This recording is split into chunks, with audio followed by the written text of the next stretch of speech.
look what I've been through.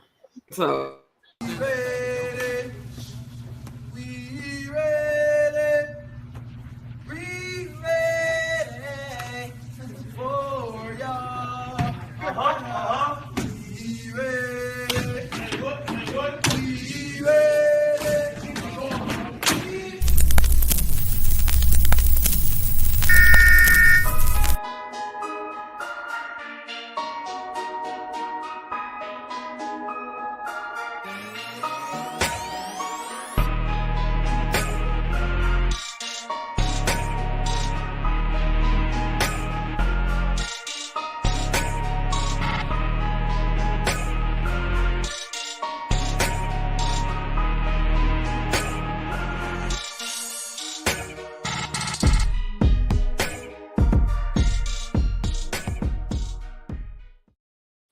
We're out of order.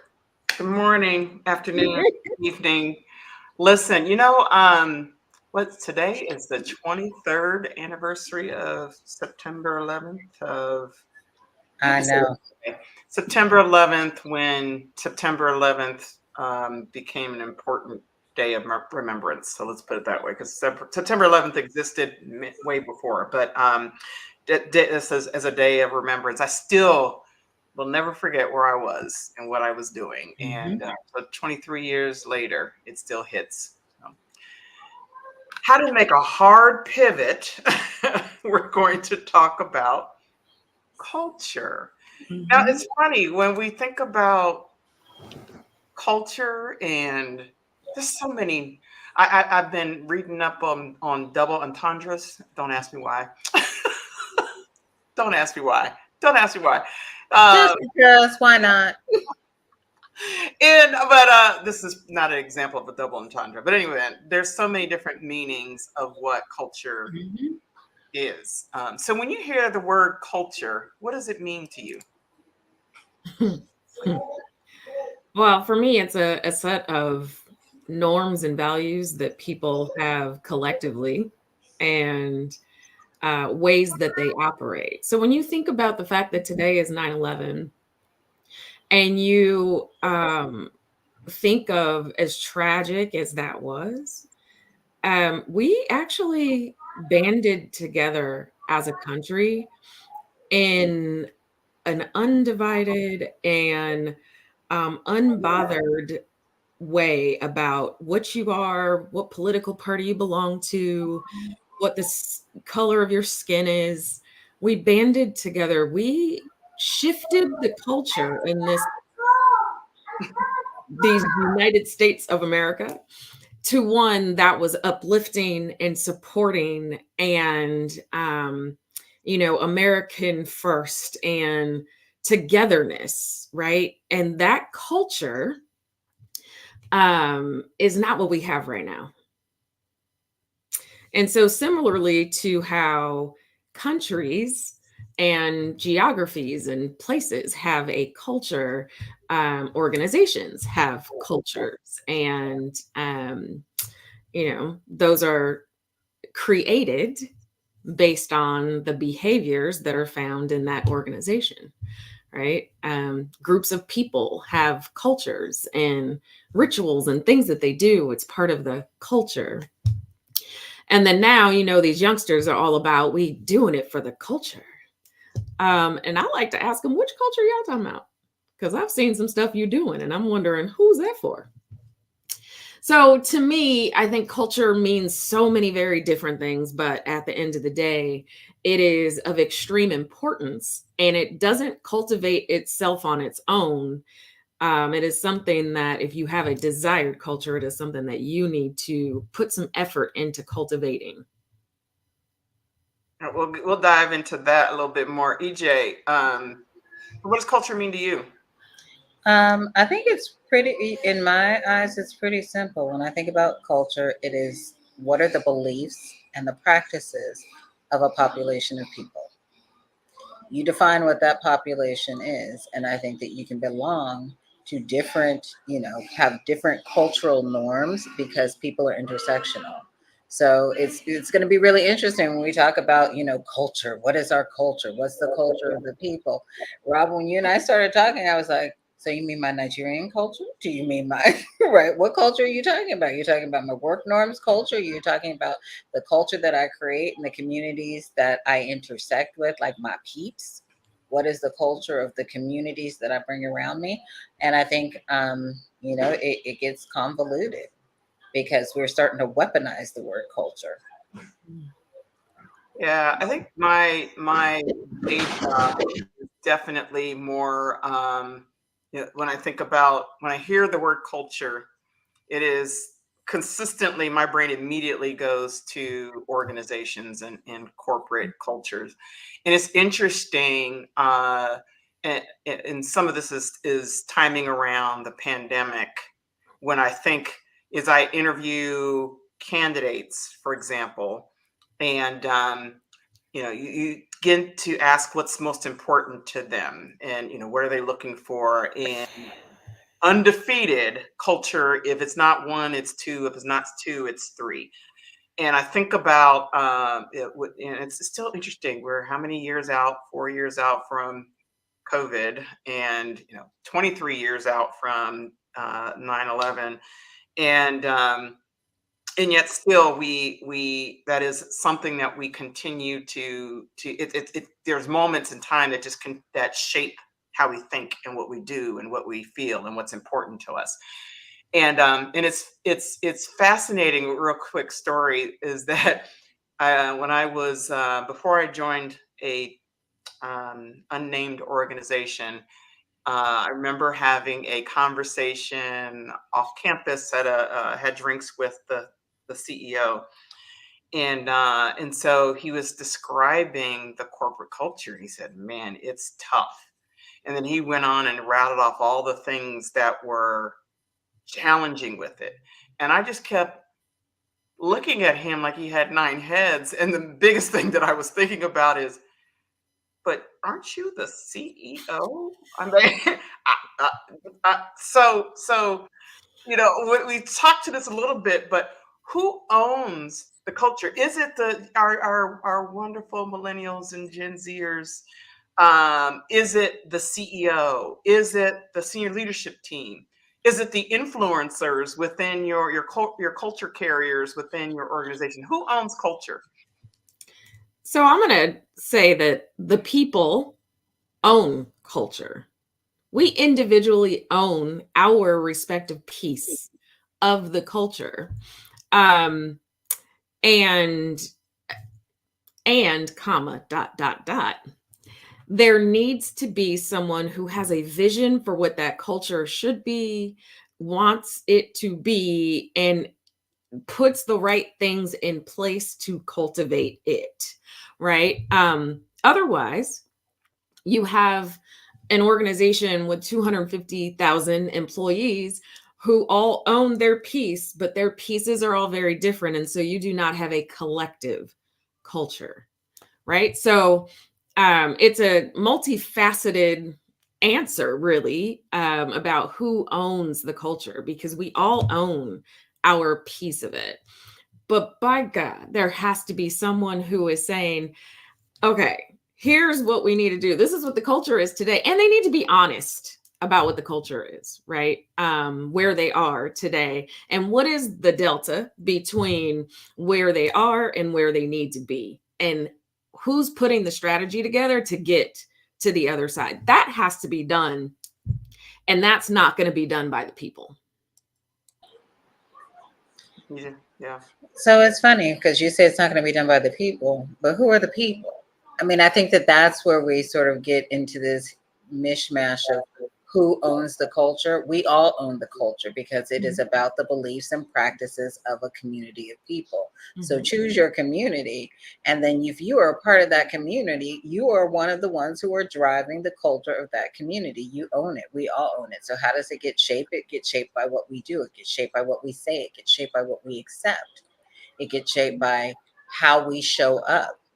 And so I think about, it's funny. If we go to the work setting, there's a leader who, everyone talks about, the culture is so toxic and how do we change the culture? And people are feeling this and this. How do we change the culture? And he was like, you do things differently.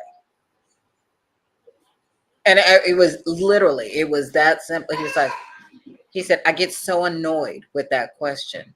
How do you want to change the culture? Do what you start doing the practices that you want to be living in the space that we're living in, and you make that acceptable. I think So that's a very oversimplified way of leaders not taking accountability for their part that they play in setting the tone for the culture, because you as a person and an individual can be operating as if you are in the culture that you want to see, that you wish to see, which is what I hope we all do, right? But when things that are against that culture are also in that environment, and those are the things that are incentivized, the culture is not going to move with you. So it's a yes and, right? I think we are both right. There's a yes and what I meant by, um, you know, the people aren't going to do that. That was setting the strategy and actually saying, here's the gap that we have, right? The people are going to do what they feel they should do. And that may not be aligned to the culture that you want to see in the space, right? And majority will always rule because it's, again, created and owned by the people. So how do you move it? It is not as simple as saying go do and be who you want to be and create it from one person. That's not how this works. That is a part of it. And that is certainly what needs to happen. But that is not going to change a culture of 250,000 employees just because one person makes a decision. There has to be a collective that makes a decision to operate differently and to set those new norms that you're talking about. And to absolutely. But sometimes it starts with one person, is where I'm going. Because well, I think yeah, it has to start with it you. has to start with someone. So that's what I'm saying. It Yeah. had, it's not an or, it's an and. Because when I think about, where I started, when I think about culture, like the culture that you identify with, when someone asks me, what's your culture? I automatically, my first thought is you're talking to me about my Nigerian culture. And then we can go into layers and layers and layers in that. I've sent you the memes. I've sent you the little the funnies around it, where there are sort of the stereotypes around the culture and the things that they practice. Yes, I do. I'm working through the norms of my children are not going to start off as prima ballerinas at 2.5. I'm working through it. I'm not there. I'm working through it, right? Because there is a culture of perfectionism. You do things, and when you do things, you excel. And you are always top of the class. Well, now I have to redefine what that class is, right? And what top of the class looks like. But I say that because, I think about when you talk about Nigerian culture, because things that are happening now, the old school culture and the new school culture. So the generations are redefining what that means to them. But there are some things that just remain like it, love it, hate it. There are some things that are just a part that it's like you can't turn away, and because it's so much defines a part of who the society is. And I think You can hate it. I think the refinement comes from not the root of it and the foundation of the culture. Cause I would say just knowing you and your life and your family and some of that culture, I would say that there's a culture of high expectation. That is never going to change. But what meets the threshold or benchmark for what high expectation is the thing that might shift over Absolutely. time, right? So I think Absolutely. there's foundational things that are pretty consistent and stick around, but I think you're so spot on when you talk about time and generations have an opportunity, and they kind of morph some of these cultural nuances that maybe the old school folks wouldn't be happy about. Right. So I want to ask you both a question. Because we're fresh off of debate season, and I do not want to go political. That is not the intent of this, but this issue of culture and American culture, what America stands for, was so much a part of the conversation. And so I was wrestling with that just in terms of, so what is American culture? Oh, Ro, I'm gonna let you go first because I would probably dive off the deep end on this one. Um, I this show ends in 15 minutes. I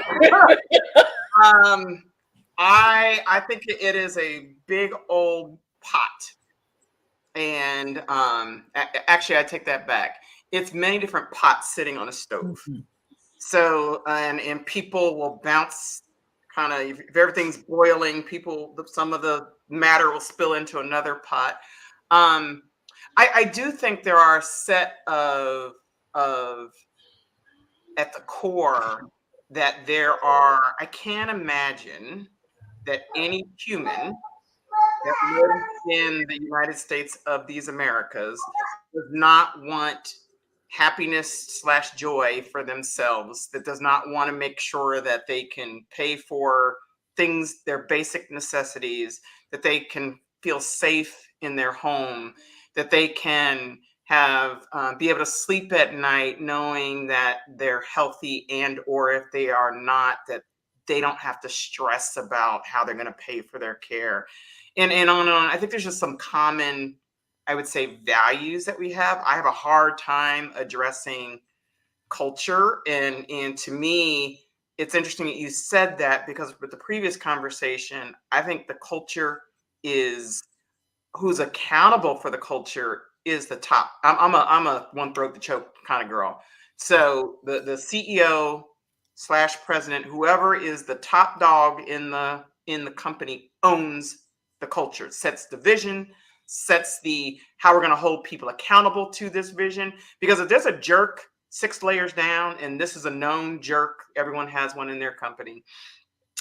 I'm not going to name names, but everyone has one in their company, and that behavior is allowed. And people say that this is not acceptable, and or give the pass, grade on the curve of this particular person. And now I'm saying, I'll come back to the American component of that, which is it is the account. It is the person who's accountable for it is that leader.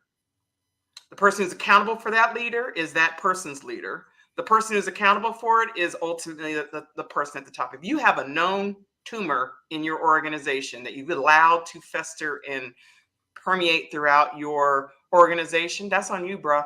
Now, from American culture, I am not a political science major. I am a political junkie. There's football season, there's basketball season, and then there's the political season. So I'm a junkie when it comes to this. And I say that to say, I don't believe the president of the United States has accountability for the culture. I just don't think they have accountability for a lot of things. However, I mean, there's Congress, there's Supreme List Court. I mean, there's a lot of layers and that make it a little. Say it. However, comma. okay. Yeah. Oh, I'm going there. But never. So because there isn't that accountability, that role, the top person in this country is the president of the United States, period, right? And that role should be the representation of the best of us. And I'm just going to end with that. And I feel like you can drop a mic because I don't have one to drop.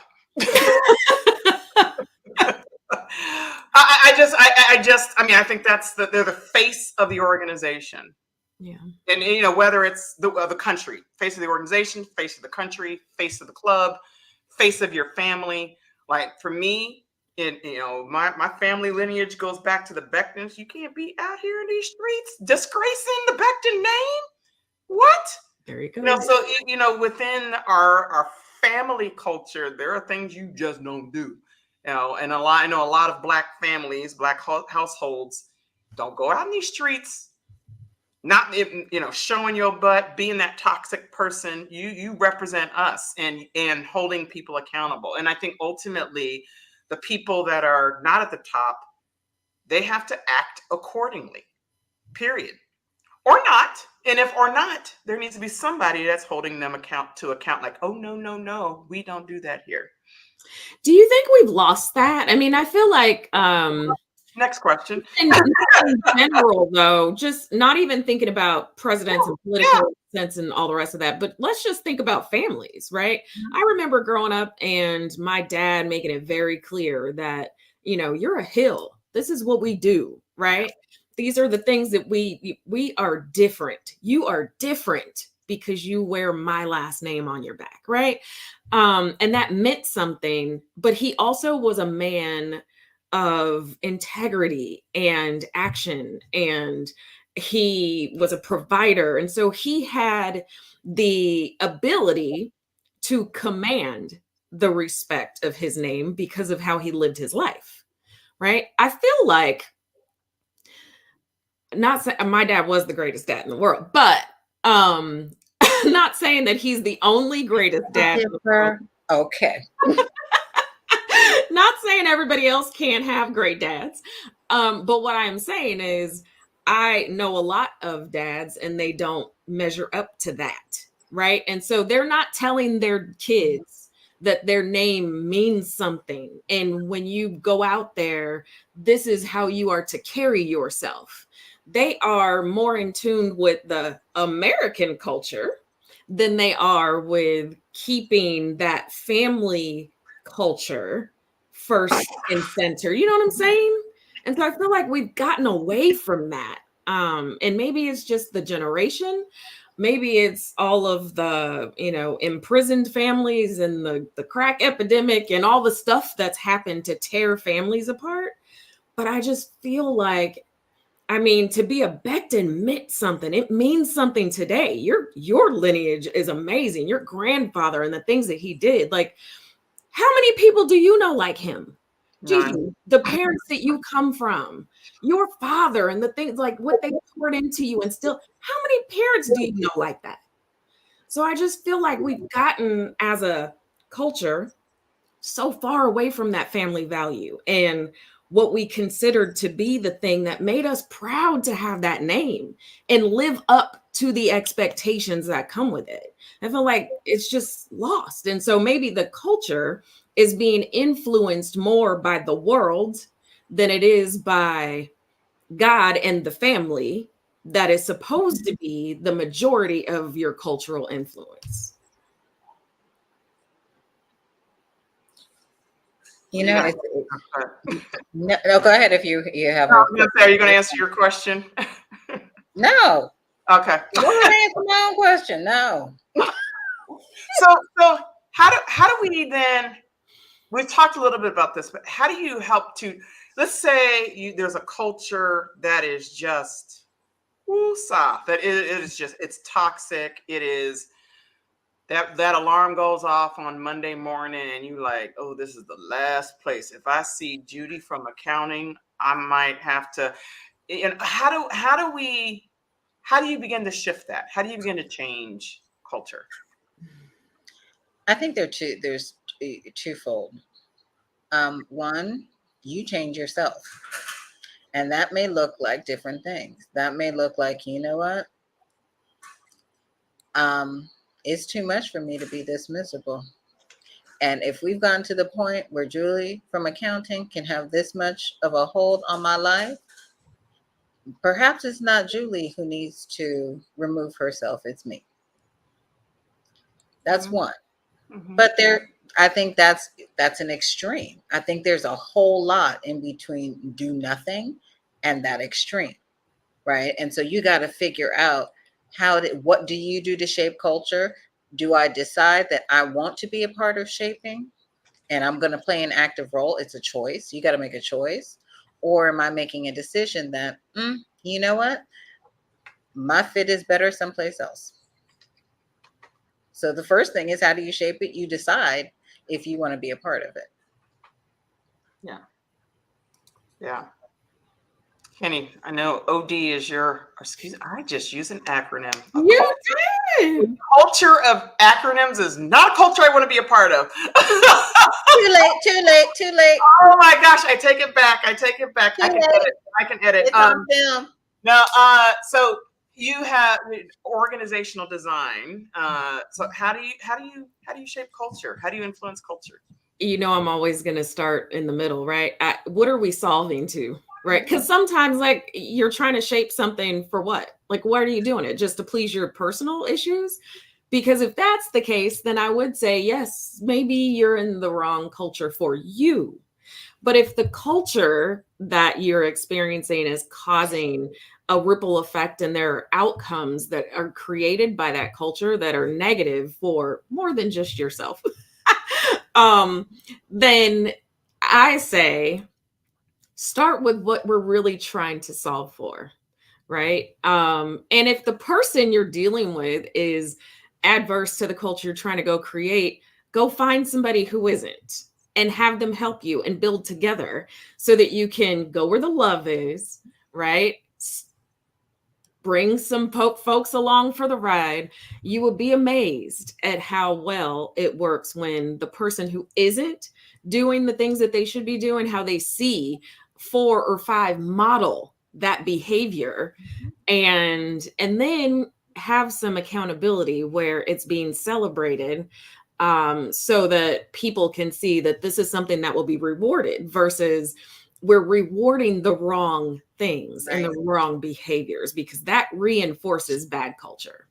Those are just some things that I can think of, but we can go on a whole, again, we got 4 minutes left. I know. So let's shift to do something. A good segue. So Sorry if the song came on. you was having a Michael I Jackson. had a Michael moment. I was feeling it. I was like, whoo. Um, but literally, I think it's while World According to Robin is that the culture is owned by the person at top. You, if you're not that person, need to decide if this is the culture, the vision of the culture that's for you, the current culture is for you. That's a decision you have to make. And then how are you contributing or detracting from that desired state? So it starts with self. And I would say when you look in the mirror, you also need to ask what you're willing to sacrifice for the greater good of the culture, right? Because you may not be contributing to the negative culture, but you might need to sacrifice something in order to move that negative line over to the positive side, right? Not everything that we experience and do in life is because of our own benefit. Sometimes we are in a situation because that's where we were placed, because we need to do something for someone else. Yeah. And as a side, I think silence is you're being complicit. Silence is acceptance of that culture. When you see that toxic behavior, silence, inaction is complicit. Carry on. So, be it. You said this earlier, EJ, in terms of modeling that culture. Anything else you want to say around? I mean, there was, if you talk about sort of cultural, from the past, it was don't talk about it, be about it, right? And so it really is be the living, breathing example of what it is that set the tone, be the atmosphere changer, be the one who is coming in whatever door it is, and you are the catalyst for the culture that you think needs to be in whatever setting it is that you're sitting in. Yeah, I think every person in a work environment should view themselves as a culture carrier. I think we sometimes we reserve that for the people that are, the little bit more vocal and thoughtful and empathetic and are the poster child for the for that culture. But again, those who are not, maybe not that person, should also view themselves as a culture carrier. So, all right. Final thoughts? When you know better, you do better. Really? Can I finish my final thought? I mean, I could have left it to you to do. You said final thoughts. If you want to. Go ahead. Thank you. So when I say when you know better, do better, there's so much out there. Don't keep to your own myopic thinking about what the it is. Talk to other people, read about it. There's a book that came out just, it's been out for like a year, but it just came out in paperback today. And the whole book is for the culture. And it is someone who wrote about how do we think about it? How do you know, you can look at it from a marketing lens, you can look at it from another thing, but it really gets to the depth of who are we? Who are you? What do you want to stand for? And what are people doing? What is going to trigger people to act? And that's what we're talking about. What's going to trigger actions, beliefs, intention, and create the society and the world that we want to be it personal, professional, or otherwise. So, seek ye first, be about it, and then do better. And that's all I got to say about it.